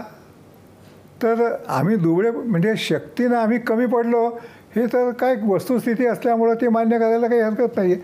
पण समाजाच्या देशांच्या इतिहासात असे चढ उतार येत असतात. एकेकाळी समाजवादी चळवळ जर्मनीत बऱ्यापैकी होती आणि हिटलर प्रथम नॅशनल सोशलिस्ट पार्टीच्या वतीनं निवडून आला होता आणि नंतर तो काय झाला आपल्याला सगळ्यांना माहिती आहे. तरीही एवढं हिटलरमुळं जर्मनीचं सगळं समाज जीवन मागं गेलं तरी आता परत जर्मनी उभा राहतोय स्वतःच्या पायावर आणि तिथं समाजवादी पक्ष चांगली मुळं धरून उभा आहे असं आपल्याला दिसतंय. नाही, पण भाऊ प्रश्न असा आहे नानासाहेबांचा की संघाच्या स्थापनेनंतर 12-15 वर्षांनी राष्ट्रसेवा दल झालं, समाजवादी विचार तर आधीपासून होताच, तर संघाचा विचार देशभर पसरला आणि समाजवादी आता कुठं कुठं असा अवशेष त्याचे दिसत आहेत इथं तिथं. हे कशामुळं झालं? एक मगाशी मी जे म्हणालो ना, हिंदुत्वाचं आवाहन म्हणजे सर्वसाधारण माणसांना हिंदू धर्म आणि हिंदुत्व हा जो भेद आज काही पत्रकार करायला लागलेले आहेत, पण सामान्य माणसाच्या पातळीवर तसा भेद मग राहत नाही. मग ते धर्माच्या नावाने जे कोणी करतात त्यांच्या मागं जायचं. आता धर्माचा जो काही पगडा आपल्या देशातल्या लोकांच्या वर आहे त्याचा स्वाभाविक फायदा हा जनसंघ आणि संघाला मिळालेला आहे. म्हणजे त्या विरुद्ध लढणारे आम्ही लोक, आम्ही जर त्या प्रवाहाच्या विरुद्धच लढत होतो आणि सगळा प्रवाह त्या दिशेनं जाणार आणि लोकांना तो प्रवाह हा आपला वाटला, हा त्या म्हणजे समाज प्रवाहपतित जास्त असतो याचं ते द्योतक आहे, त्याचा तो परिणाम आहे असं दिसतंय. पण समाजाला परत परिवर्तनवादी भूमिकेवर आणायला जास्त मेहनत करावी लागेल असंच मानलं पाहिजे. नाही पण भाऊ, हा जो तुम्ही आत्ता जे म्हणताय की समाजाला तो मान्य होता विचार, तर कुठेतरी देशाला स्वातंत्र्य मिळाल्यावर जेव्हा जो जडणघडणीचा काळ होता आणि तेव्हा जे आपले नेते होते, मग समाजवादी नेते असतील, काँग्रेसचे असतील किंवा विचारवंत असतील, सामाजिक कार्यकर्ते असतील, त्यांना हे कळलं नाही का की समाजाच्या मनात काय आहे? ते कुठेतरी दाबून राहिलं होतं. आपण वरकरणी पुरोगामी दिसत होतो पण उजव्या विचार समाजाच्या मनात रुजत होते. समाजात जडता फार आहे याची तर जाणीव होती. खरं म्हणजे लोहियांनी त्याबद्दल खूप चांगलं विवेचन केलं आहे, वेळोवेळी केलेलं आहे. पण म्हणजे जडता आहे समाजात म्हणून जडतेला शरण जायचं का? जडतेची मदत घ्यायची का आपण, का जडतेच्या विरुद्ध लढायचं? हा तो प्रश्न असतो. आणि समाजवादी चळवळीनं म्हणजे जे वैचारिकदृष्ट्या अतिशय स्वच्छ भूमिकेतून समाजवादी चळवळीत काम करत आलेले आहेत त्यांनी असं मानलं आहे की आपण शेवटपर्यंत अल्पसंख्य राहिलो समाजवाद तरी आपण क्रांतिकारक भूमिका सोडायची नाही. समग्र परिवर्तन, संपूर्ण क्रांती या उद्देशानंच प्रयत्न करत राहायचं. लौकिक यश किती मिळते काय मिळत नाही यावर आपली धोरणं नाही ठरवायची. आपली धोरणं आपल्या विचारसरणीनुसार ठरवायची. मग यश येईल येणार नाही बघू. भाऊ, आणखीन एक प्रश्न विचारायचा होता की तुमच्याबद्दल वाचताना मी असं वाचलं की तुम्ही भूदान चळवळीचाही भाग होते काही काळ. तर आता विनोबांचे विचार म्हणजे सबभूमी गोपालकी म्हणणारे विनोबांचे विचार, त्या विचारांबरोबर तुम्ही काम केलं आणि आत्ता जे चाललं आहे, आत्ताचे जे राजकारणी समाजकारणी म्हणजे ते 50 खोक्यांचा विचार होतो, भूखंड घोटाळे असतात, कसा बघता तुम्ही हे सगळं? हे जे आपले अग्रणी लोक आहेत त्याचा झालेला बदल आणि भूदान चळवळीतले अनुभव कसे होते? ते बघाशी यांनी उल्लेख केला तसा जगभरात स्थितिशीलता ही प्रभावी ठरते आहे. ती जडता भारतात तर जास्त प्रभावी ठरणारच. पण भारतात म्हणजे काय, इतर देशातही तेच चाललेलं आहे ना, आपल्याला दिसतंच आहे ते. भाऊ, तुम्ही सुरुवातीला बोलताना थांब हो दे उत्तर. नाही, बोला. हां, त्याचा सांग प्रश्न नीट. नाही, मी म्हटलं की तुम्ही भूदान चळवळीचा सुद्धा भाग होते आणि म्हणजे विनोबांचा तर नाराच होता ना की सबभूमी गोपालकी असं म्हणत असताना आत्ताचे राजकारणी आपल्याला जेव्हा दिसतात की भूखंड घोटाळे होतात, 50 खोक्यांचा आरोप होता, तेव्हा ते हे दोन फरक कसे बघता तुम्ही? आपण म्हणजे कन्फ्यूज करूया नको. भूदान चळवळचं अपील फार मर्यादित आहे याची जाणीव फार लवकर खुद्द विनोबांना सुद्धा झाली होती. आणि म्हणून विनोद म्हणत होते मला काहीतरी घडवायचं आहे, ही माझी भूमिका नाही. मी भूदानाचा नारा दिला आहे म्हणजे लोकांनी तो अंगीकारावा आणि त्या दृष्टीनं लोकांना पटलं तर होईल, नाही तर नाही होणार. जयप्रकाश यांनी त्या दृष्टीनं खूप धडपड केली, प्रयत्न केला. आम्ही काही तरुण कार्यकर्ते त्यावेळेला बिहारमध्ये मी होतो, तर आम्ही एकदा विनोबांच्या समोर हा प्रस्ताव ठेवला होता की आता आपण भूमिहीनांच्या प्रश्नावर म्हणजे फेरवाटप यासाठी सत्याग्रहाचा पाऊल उचललं पाहिजे. पण विनोबा म्हणाले सत्याग्रहाला मी काही पाठिंबा देणार नाही. आता त्यांची काही एक भूमिका होती, पण ते सर्वोच्च नेते होते, त्यामुळे त्यांचं म्हणणं आम्हाला मान्य करावं लागलं. आणि भूदानाचं लोकांनी स्वतःहून स्वामित्वाचा अधिकार सोडावा हे फार जण स्वीकारणार नाहीत, हे तर कुणालाही कळतं आहे. कायदा करावा लागणार, कायद्याचा अंमल करावा लागणार, हे आहेच त्याच्यावरचं पुढचं उत्तर म्हणून. पण आता हे जे घोटाळे चाललेले आहेत ते फार वाईट आहेत, हे सांगायला भूदानाचा दाखला द्यायची काय गरज आहे? हे फारच वाईट चाललेलं आहे. इतकं सत्तेसाठी आणि स्वार्थासाठी कुठल्याही हीन पातळीवर जायचं. पण मगाशी मी जर्मनीचं किंवा इतर देशाचं म्हणत होतो तसंच आहे. माणसं आहे. माणसं कितीही ते एक सांगितलंच आहे ना की माणूस भूक नसतानाही वाटेल तेवढं खाऊ शकतो, आणि काही महत्त्वाचं कारण असलं तर खूप भूक लागली असूनसुद्धा तो उपवास सहन करू शकतो. माणसामध्ये हे आहे. आता याच्यातल्या त्याच्या ज्या सत्प्रवृत्ती आहेत त्या सत्प्रवृत्तींना कसं अधिक खत पाणी घालायचं, अधिक जोपासायचं आणि संघटनात्मक आधार त्याच्यातून निर्माण करायचा, हा खरा परिवर्तनवादी चळवळींच्या समोरचा प्रश्न आहे. आणि धडपड कधीत उत्तरं मिळत जाणार. नुसतं विचार करून नाही, पण धडपड चालू ठेवली पाहिजे रे, आणि धडपडीतून उत्तरं मिळणार या आशेवरच चळवळी चालवायच्या आहेत. भाऊ, तुम्ही सुरुवातीला बोलताना एंड ऑफ आयडिओलॉजीचं असं एक उदाहरण दिलं, आणि जरी विचारसरणी नसेल तरी हे विचारसरणी जरी नसेल तरी हे सगळं चालू शकतो, जग चालू शकतं असं तुम्ही सुरुवातीला बोलले. पण आत्ता काही पक्षांनी किंवा काही नेत्यांनी जर असं केलं की विचारसरणी जरी नसली तरी आपण पुढं जाऊ शकतो, तर याचे येणाऱ्या काळात काय परिणाम असू शकतात? फार वाईट परिणाम होणार आहे, सर्वच दिसतंय. विचारसरणी हा एक चांगला लगाम म्हणून काम करू शकतं. दिशा दाखवणं, त्याचबरोबर तू चुकायला लागला आहेस, आपल्या विचारसरणीनुसार तुझं हे वर्तन बरोबर नाही, हे सांगण्यालाही आधार विचारसरणीमुळं येत असतो. आता कशाचाच धरबंध पाळायचा नाही अशी सध्याची स्थिती आहे, पण चाललेलं फार वाईट आहे. तेव्हा आपल्याला जर चांगल्या दिशेनं जायचं असेल तर काय, माणसं याचाही विचार करणार, आणि म्हणून परिवर्तनवादी विचार, परिवर्तनवादी चळवळ याची गरज आहे हे सामान्य माणसांना हळूहळू कळत जाणार असं मानणाऱ्यापैकी मी एक आहे.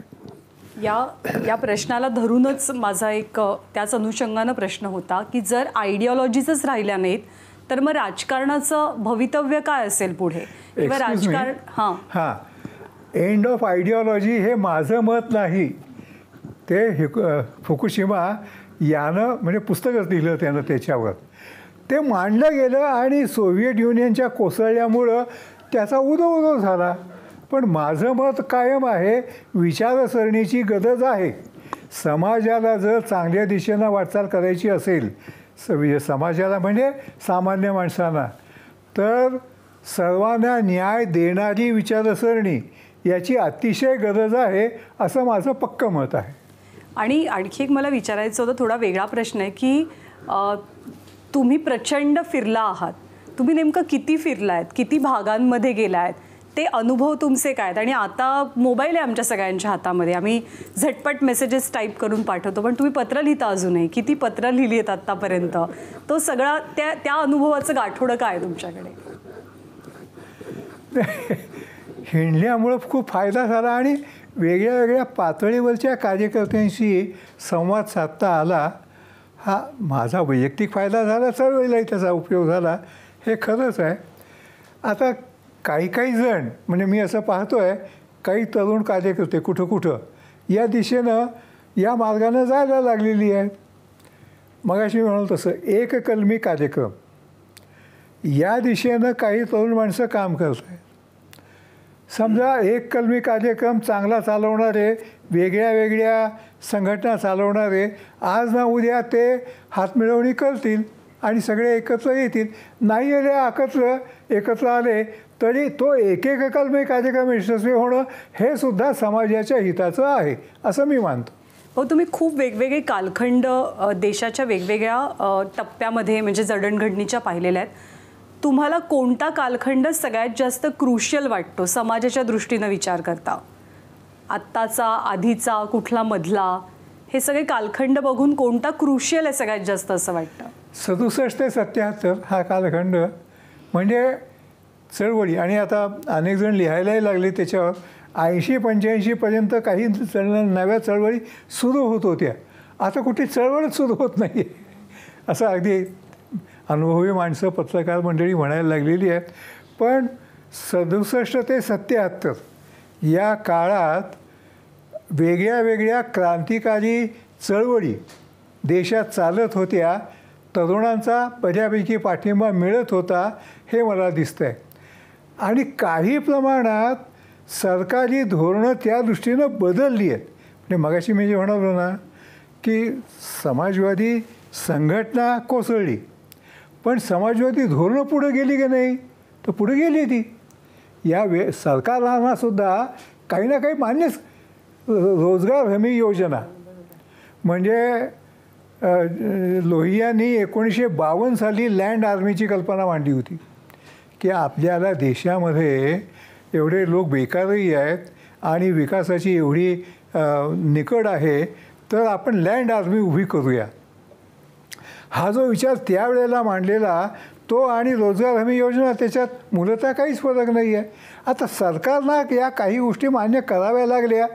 हा समाजवादी चळवळ विचाराचा फायदा झाला आहे असं मी मानतो.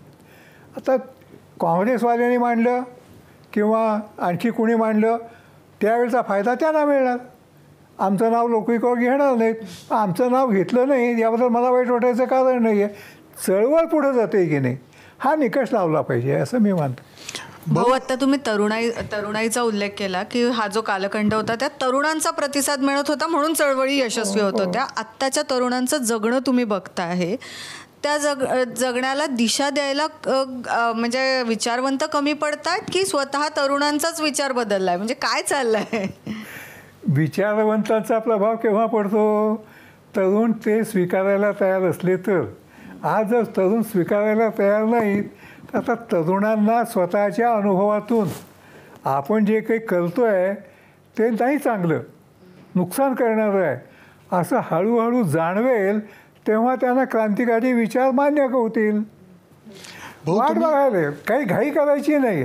समाज बदल हे चटकीसरशी होत नसतात. समाज बदल फार दीर्घ प्रक्रिया आहे. आपण त्या दिशेनं हिंमत कायम ठेवून चालत राहायचं. भाऊ, तुम्ही मगाशी म्हणालात की 9व्या वर्षी तुम्ही समाजवादाकडे आकर्षित झालात वयाच्या. काय ट्रिगर होता? म्हणजे एकतर तुम्ही नाही ज्या तुम्ही कौटुंबिक पार्श्वभूमीतनं येता, सुराणा, मारवाडी, दुकानदार अशा या ह्याच्यातनं तुम्हाला घरच्यांचा विरोध नाही झाला की? आणि बार्शीसारख्या खेड्यात तेव्हा तर सगळे मुळात काँग्रेसचं जे अधिवेशन पहिलं ग्रामीण त्याला कित्येक वर्ष जावी लागली. त्या काळात तुम्ही बार्शीसारख्या ह्याच्यातनं काय ट्रिगर होता? नाही असं आहे, मला विरोध झाला का पण त्यातल्या त्यात आता आईचा पाठिंबा असायचा. वडिलांना अर्थात वडील किराणा दुकान चालवत होते, मी थोरला मुलगा, तेव्हा मी सगळं बघावं हे त्यांना वाटणं अतिशय स्वाभाविक होतं. आणि खरं म्हणजे मला कधीकधी मनात दुःखही झालं की वडिलांच्या एवढ्या इच्छा आकांक्षा आपण नाही ते काही करू शकलो. पण ते करू शकलो नाही याचा मी काही माझ्या स्वार्थी बुद्धीनं ते नाकारलं असं नाही आहे. या एका वेगळ्या ध्येयवादी दृष्टीनं वाटचाल करायची होती म्हणून ते नाकारलं. विरोध झाला पण बेतावाताचा झाला. पण ते ध्येयवादी आलं कुठनं? फक्त राष्ट्रसेवा दलात 1-2 बैठकीतनं कसं झालं हे? नाही 1-2 बैठकीतून कसं होतं हो. म्हणजे आम्ही सतत वाटचाल करत राहिलो. आता म्हणजे खरं म्हणजे आम्ही अगदी 4-5 जण 2-3दा एकत्र भेटलो. नारायण तावडे मुंबईचेच, प्रभुभाई संघवी, बापू कारदाते, भाई वैद्य, मी आणि नंतर मग अनुताई मृणालताई जॉईन झाल्या. आम्ही 2-3 वर्षांनी भेटून आता काय बाबा पुढचं, आता काय पुढचं असं करत राहिलो. आता आम्हाला एकमेकांचा आधार होता का, तर होत आहे, होय तर खरंच आहे. नाही भाऊ, तो जो प्रश्न आहे की तुम्हाला राष्ट्रसेवा दलाकडं कसे तुम्ही ओढला गेलात, कोणाच्या व्यक्तिमत्वानं तुम्ही सगळ्यात भारावून गेला होतात, काय असं वाटलं तुम्हाला, काय घडलं, म्हणजे कोणाचा प्रभाव होता की ज्याच्यामुळे तुम्हाला असं वाटलं की नाही हीच आपली दिशा? नाही, सुरुवातीला म्हणजे बार्शीत संध्याकाळी संघाचे लोक जमत आहेत, शाखा चालवत आहेत. पण मग काही मुलं मला म्हणले आमच्या गल्लीतली, अरे नाही आपण सेवालच्या शाखेवर जायचं. मग त्याच्यामुळे सेवालच्या शाखेत जायला. तुम्ही संघाच्या शाखेत पण गेला होतात का कधी? एक 2-3 दिवसच. पण मग पुढे थांबलं का तुमचं? नाही, हा पोटे म्हणून आमचा जो मित्र होता तो म्हणाला की हे नाही तिकडे नाही जायचं आपण, हे आपलं सेवालचं चांगलं आहे. आपण म्हणजे काँग्रेस आपल्याला माहिती आहे. आपल्या बार्शीमध्ये सुपेकर आणि शिवाजी आर्य हे त्यावेळचे काँग्रेसचे पुढारी होते, चांगले त्यागी होते. तर आपण या दिशेनं जायचं. म्हटलं पण तू म्हणतो तर तसं 9व्या-10व्या वर्षी यापेक्षा काय विचार. पण मग सेवादल आणि पुढे मग SM चा प्रभाव, म्हणजे SM ज्या पद्धतीनं आम्हाला शिकवलं, घडवलं, त्याच्यातून माझ्यासारख्या म्हणजे अनेक जण बाबाई तेच मानतात की भाई आम्ही टिकून राहिलो कारण SM दिलेली शिकवण, असं आम्ही मानतो. भाऊ तुम्हाला एक प्रश्न तुम्हाला एक विचारायचा आहे की आपण मगाशी बोलताना पत्रकारितेबद्दल, प्रिंट मीडियाबद्दल बोललात. आपण तुम्ही एकेकाळी पत्रकार होता. नुसते पत्रकार नाही तर तुम्ही मराठवाड्यासारख्या सुप्रसिद्ध वर्तमानपत्राचे संपादकसुद्धा होता. आपण एकदा त्यावेळेसचे अन्न आणि नागरी पुरवठा मंत्री होमी जयेश तल्लार खान यांच्याविरुद्ध एक बातमी लिहिली होती किंवा लेखही लिहिला होता. तो लेख लिहिला होता आणि त्याच्या संदर्भात तुम्हाला जवळपास 3 महिन्याची शिक्षा झाली. तो काय अनुभव आहे तो सांगा जरा. नाही, काय 1964 साली महागाई प्रचंड वाढली होती आणि आज टंचाई नाही आहे. त्यावेळेला टंचाई होती. आज महागाई आहे पण टंचाई नाही आहे. आज त्यावेळेला टंचाईच होती, उपलब्धच होत नव्हतं धान्य. आणि त्याच्यामुळं आम्ही म्हणजे अर्थात मी नाही, आमच्या सगळ्या पक्षानं, शेतकरी कामगार पक्ष, रिपब्लिकन या 4 पक्षांनी मिळून असं ठरवलं की महागाई विरोधी आपण आंदोलन चालवायचं. त्या संदर्भात महागाई कशी वाढली आहे म्हणजे साखर त्यावेळेला, आकडे ऐकून तुम्हाला हसू वाटेल, त्यावेळेला साखर काहीतरी 8 आणे किलो होती, ती 12 आणे किलो झाली. तर हे कशामुळं झालं? आणि मला मुंबईत असं आमच्या काही मित्रांच्या बोलण्यातून असं आलं, एका व्यापाऱ्याला तल्लार खाननी 2-3 लाख रुपये दिले आणि त्यांनी लगेच जी लेवी साखरेचा कोटा होता तो एकदम कमी केला. त्यामुळं बाजार भाव वाढले. त्याचा मी माझ्या लेखामध्ये उल्लेख केला. तर तल्लार खानचं नाव घेतलं होतं मी. मग सरकारच्या वतीनंच आमच्यावर खटला दाखल केला. मी आणि त्यावेळेला मराठवाड्याचे संपादक अनंत भालेराव होते, आम्हा दोघांच्या विरुद्ध.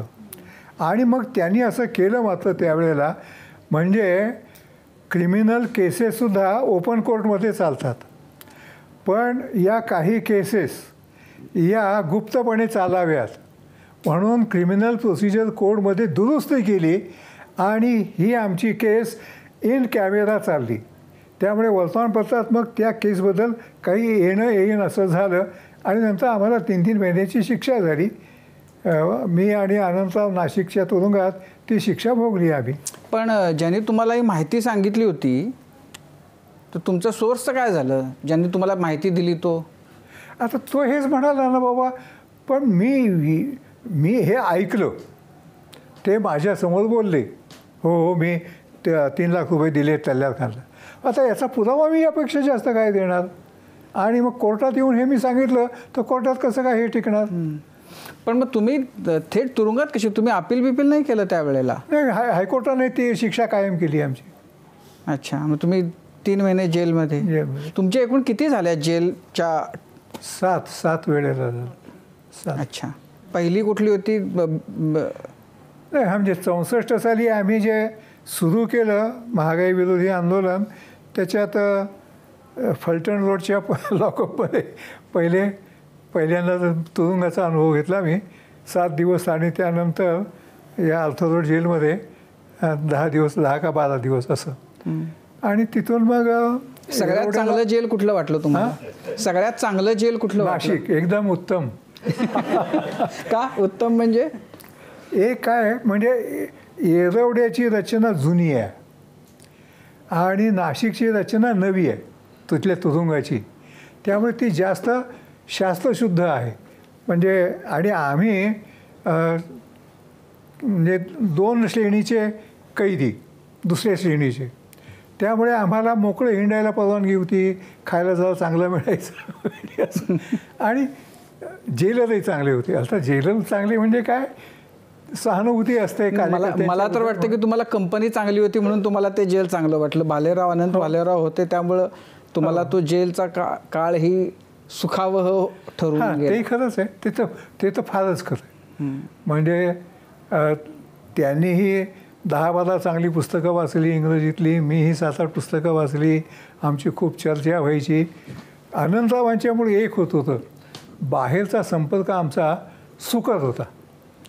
म्हणजे त्यांना भेटायला बरं, ते मालक मुद्रक प्रकाशक मराठवाड्याचे, तेव्हा व्यवसायासाठी त्यांना भेटायला त्यांच्या व्यवसायातल्या लोकांना परवानगी होती, त्यामुळे मग ते आले किंवा त्यांच्यावर काही कागद पाठवायची वगैरे ते सोपं जात होतं. खूप. या कट्ट्यावर अजूनपर्यंत विनाताईंचा काही उल्लेख झाला नाही, मला त्यांच्या काही आठवणी पण शेअर करा ना.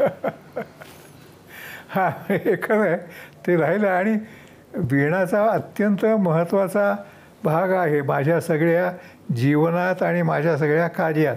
आणि ती कार्यकर्ते म्हणून स्वतः खूप काम करत असायची.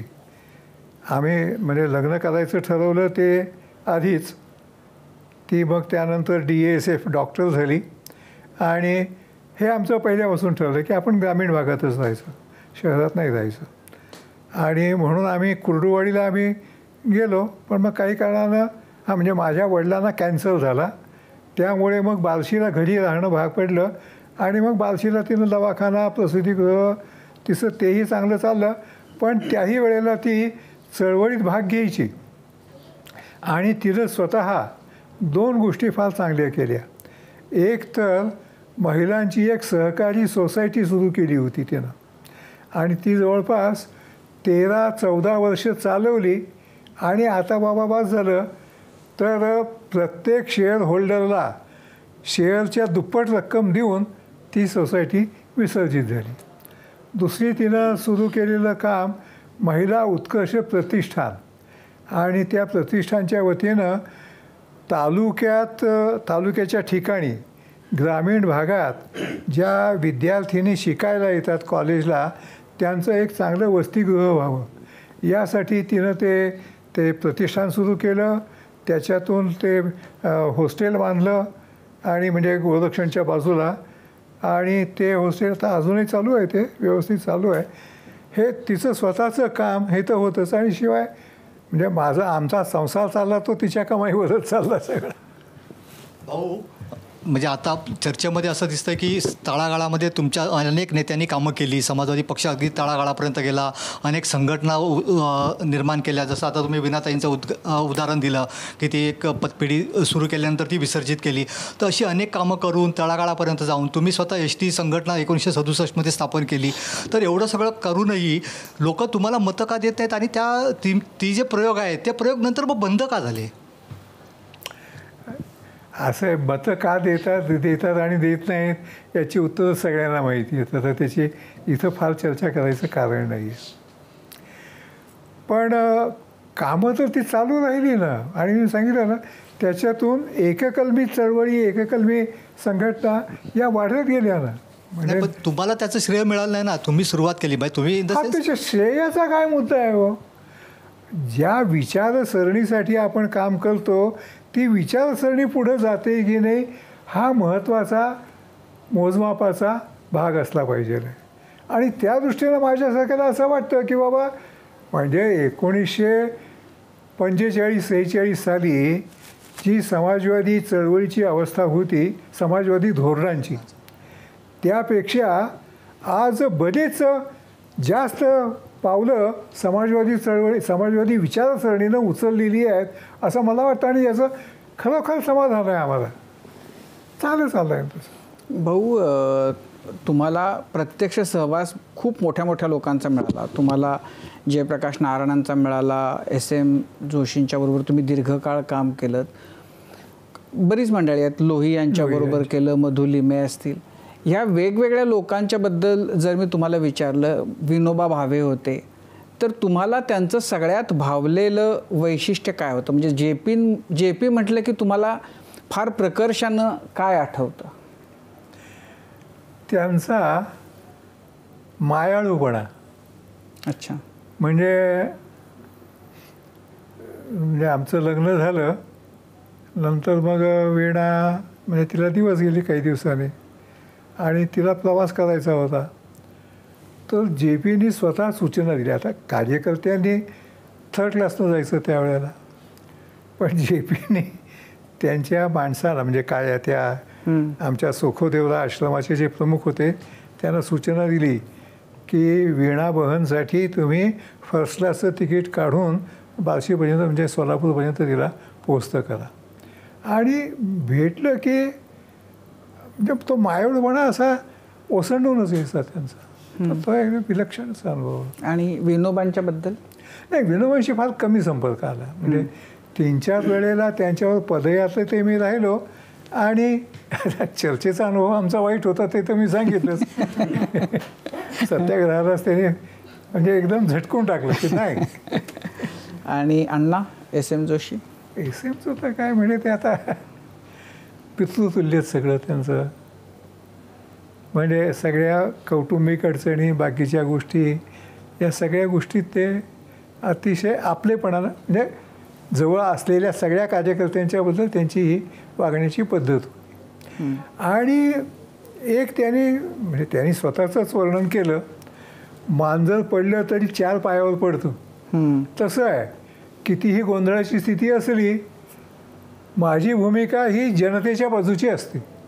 हे आपलं मला वळण लागलं आहे. तर हे असं काही काही जे बोलण्यातून याच्यातून त्याच्यातून हे अशा वेगळ्या वेगळ्या प्रसंगानं जे बोलणं होतं त्याचा प्रभाव जास्त पडत असतो माणसावर. तुम्हाला लोहियांचा किती सहवास मिळाला? लोहियांचा उशीर 65 पासून 65 ते 67ला तर ते गेले. मोकळेपणानं चर्चा व्हायच्या. आणि भाई वैद्य आणि मी तर भाईनं एकदा विचारलं त्यांना, अहो पंचमेढी अधिवेशनाच्या नंतर समाजवादी चळवळीतल्या बहुतेक लोकांना तुमची विचारसरणी आवडली होती, मग तुम्ही का पक्ष सोडून बाहेर गेलात? लोहियांनी इतक्या मोकळेपणानं सांगितलं, माझी ती घोडचूक झाली. आमच्या त्या बैठकीत ते अगदी म्हणजे मेरी बहुत भारी गलती हो गई हे त्यांचे शब्द होते. आणि मग बोलायचे ते शेती आणि समाजवादी धोरण ही पुस्तिका माझी नुकतीच निघाली होती. तर ते 7-8 पुस्तिका इंदुताई केळकरांनी पुस्तिका काही काढल्या होत्या. मग ती वाचून त्यांनी मला बोलवलं आणि मला म्हणाले की अरे तू लिहितोयस ते फार चांगलं आहे. आपल्या समाजवादी चळवळीतले लोक शेतीवर फार कमी लिहित आहेत, जास्त लिहिलं पाहिजे आहे, आपण जास्त मागं लागलं पाहिजे आहे. आणि मग असं वेगळ्या वेगळ्या प्रसंगानं मोकळेपणानं चर्चा म्हणजे बाहेर त्यांचा जो उग्रपणाचा स्वभाव आहे वगैरे असं चित्र असायचं, तर तसं वैयक्तिक वागण्यात असं कधी नव्हतं त्यांचं.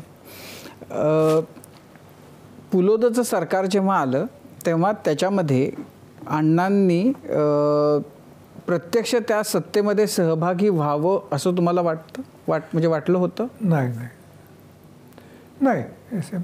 एकदा फक्त काय झालं म्हणजे जनता पार्टी झाली होती नाही, पण उत्तमराव पाटील जनसंघावाले ते नेते म्हणून निवडून आले होते. जनता पार्टी झाली होती. आणि मग उत्तमरावांचं नाव येणार.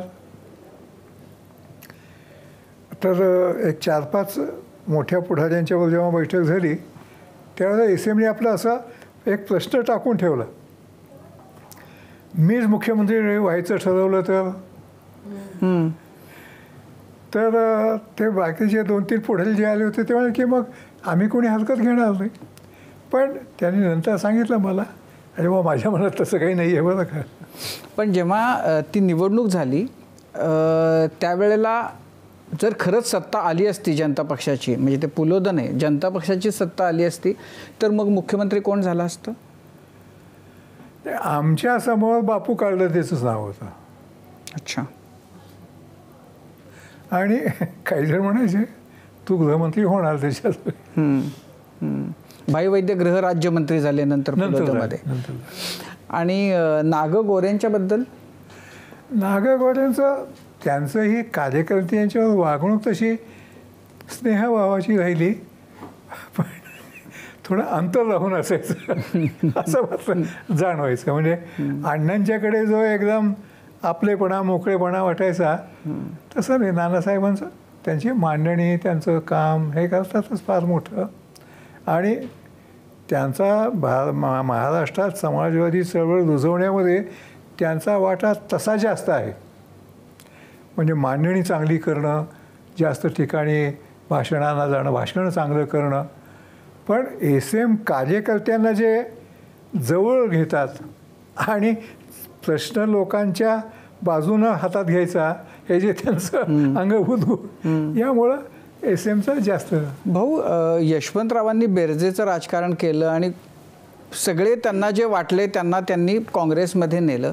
तुम्हाला अशी कधी काँग्रेसमध्ये येण्याबद्दल वगैरे ऑफर, कधी आग्रह नाही? पण एकूण नंतरही तुमच्या आयुष्यामध्ये काँग्रेस नाही पण इतर कुठल्या पक्षामध्ये, खास करून तुम्हाला तर वैचारिकदृष्ट्या तर काँग्रेसच होतं की ज्याच्यामध्ये तुम्ही सहज सहभागी होऊ शकला असतात, पण असं कधी विचारलं, अशी कधी संधी आली? काँग्रेसवाल्यांच्याकडून तसं नाही काही.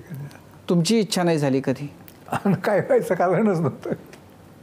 पण तुम्हाला असं का नाही वाटलं की आता इकडं थोडा विस्कळीतपणा आलाय तर मुख्य प्रवाहात समाजवादी विचारांच्या आपण सहभागी व्हावं काँग्रेसमध्ये जाऊन? विस्कळीतपणा आलाय तो दूर कसा घालवायचा हे मोठं आव्हान आहे, तेव्हा तेच स्वीकारलं पाहिजे आपण. एकच विनोदी प्रश्न, एकच विनोदी अंगाचा प्रश्न मला विचारायचा आहे की राष्ट्रीय सेवा दलाबद्दल हे जनसंघाचे लोक असेल किंवा राष्ट्रीय सेवा संघाचे लोक असतील, ते तुम्हाला आंतरजातीय विवाह मंडळ म्हणायचे राष्ट्रीय सेवा दलाच्या ऐवजी.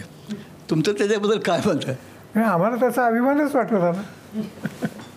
म्हणजे सेवा दलात तरुण तरुणी एकत्र आल्या,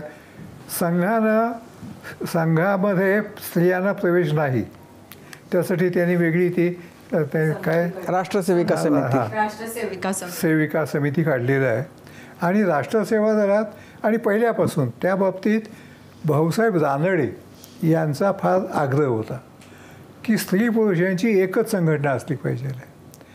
आणि हेही खरं आहे की बरीच आंतरजातीय लग्न ही भाऊंच्या आशीर्वादानं झाली आणि बहुतेक यशस्वी झाली. म्हणजे अपयशी झाल्याचं एखाद दुसरं उदाहरण असेल, पण सगळी यशस्वी झालेली आहे, ते चांगलं आहे. म्हणजे आत्ताची परिस्थिती बघून, म्हणजे इथं बसलेल्या आमच्या सगळ्यांच्याच मनामध्ये आपलं सध्याचं राजकारण आणि एकूण जे वातावरण आहे आत्ताचं बाहेरचं, तर त्याच्यामुळं बऱ्याचदा उद्विग्नता येते. ते सगळं राजकारण बघून त्याच्याबद्दलची किळस वाटायला लागती. ह्या सगळ्या परिस्थितीमध्ये तरुण नवी पिढी ह्या सगळ्याकडे कशी बघत असेल, त्यांचं राजकारणाच्या बद्दलचं त्यांची काय धारणा होत असेल मला माहिती नाही. पण तुम्ही या सगळ्या परिस्थितीकडे बघून तरुणांना जर सांगायचं झालं तर काय सांगाल? त्यांना हेच सांगणार की योग्य त्या विचारसरणीचा अंगीकार करा आणि त्यासाठी प्राणपणानं शेवटपर्यंत प्रयत्नशील राहा. तुमच्या विचारांप्रती तुमची असलेली निष्ठा आणि तुमचा प्रामाणिकपणा हेच तुमचं सगळ्यात मोठं संचित आहे आणि सगळ्यात मोठी ताकद आहे. पुढच्या कार्यासाठी जी मनात आहेत अजून करण्यासाठी शिल्लक, त्यासाठी आमच्या शुभेच्छा आणि मनापासून आभार कट्ट्यावर आल्याबद्दल. आणि यानंतर माझा कट्ट्यावरती वेळ झाली आत्ता इथेच थांबण्याची. Majha Katta presented by Quick Heal, powered by Green Harvest, Bank of Maharashtra, Chandukaka Saraf and sons private limited, Chitale flavoured milk, Sudhir Mandke light house, Sakote bakery and namkeen आणि सोनाई पशु आहार. ताज्या बातम्यांसाठी पाहत रहा ABP माझा.